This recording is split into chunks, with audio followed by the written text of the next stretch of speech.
আজকে আমাদের এই যে গ্যাস কম্প্রেসার ডিভাইসটা, এই ডিভাইসটার সাথে যারা ইচ্ছুক যে আমাদের এই ফিটিংসগুলো নেবেন, এই যে আমরা এই ফিটিংসগুলো দিচ্ছি।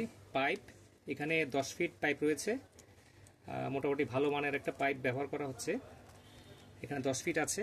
এছাড়া আপনার এই ধরনের দুটা কানেক্টিং নিপল লাগবে, একটা আপনার চুলার সাথে ব্যবহার হবে, এটা চুলার সাথে লাগবে, আর এটা হচ্ছে গ্যাসের লাইনের যে চাবির সাথে সংযোগ দিতে হবে। পরবর্তীতে এই যে আমরা থ্রেড টেপ দিয়ে দিচ্ছি, এই থ্রেড টেপ ব্যবহার করে এই জায়গাগুলোতে ভালোভাবে টেপ পেঁচিয়ে কানেকশনটা দিতে হবে।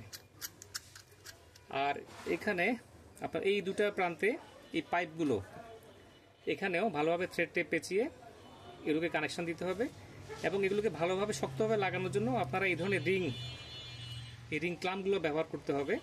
আমরা এখানে এই প্যাকেজের সাথে এরকম 4টা ক্লাম্প দিয়ে দিচ্ছি। সবাইকে ধন্যবাদ।